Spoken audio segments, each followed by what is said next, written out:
Hi viewers, welcome to our channel. Victory Venkatesh 75వ సినిమా సైంధవ్. అయితే ఈ సినిమాకి సంబంధించి ఫస్ట్ రివ్యూ సెన్సార్ సభ్యులు ఏ విధంగా చెప్పారనేది ఒక లుక్ వేద్దాం. అయితే ఇప్పటికే సెన్సార్ కార్యక్రమాలు అయితే పూర్తి చేసేసుకుంది. ఇక శైలేష్ కొలనను దర్శకత్వం వహించిన ఈ చిత్రానికి సెన్సార్ అధికారులు U/A సర్టిఫికేట్ అయితే ఇచ్చారు. ఇక ఈ చిత్రం సంక్రాంతి కానుకగా జనవరి 13న ప్రపంచ వ్యాప్తంగా విడుదలవబోతుంది. ఇక పర్ఫెక్ట్ రన్ టైమ్ తో సైంధవ్ ప్రేక్షకులను థ్రిల్ అండ్ ఫన్ ఇవ్వబోతుంది. 2 గంటల 15 నిమిషాల రన్ టైమ్ తో ఈ సినిమా వస్తుంది. Saindhav unique action packed emotional entertainer.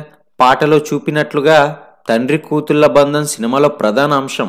ఇందులో వెంకటేష్, శ్రద్ధా శ్రీనాథ్ మధ్య మెచ్యూర్ రిలేషన్షిప్ కూడా ఉంది. తన కూతురితో కలిసి సింగిల్ పేరెంట్ గా ఉన్న వెంకటేష్ కి సహాయం చేయడానికి ఆమె వస్తుంది.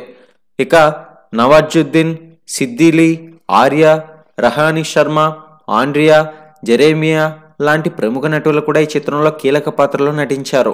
ఈ పాన్ ఇండియా మూవీని నిహారిక ఎంటర్టైన్మెంట్ బ్యానర్ పై వెంకట్ బోయనపల్లి నిర్మించారు. ఇకపోతే సంతోష్ నారాయణ్ సంగీతం సమకూర్చారు.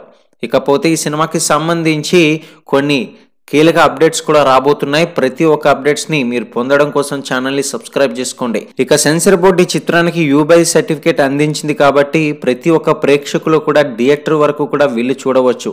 చిన్న పిల్లలతో సహా ఈ సినిమాని దర్జాగా చూడవచ్చని సెన్సార్ సభ్యులు అయితే తెలియజేశారు. ఇటువంటి మరిన్ని టాలీవుడ్ లేటెస్ట్ అప్డేట్స్ కోసం ఛానల్ ని సబ్స్క్రైబ్ చేసుకోండి.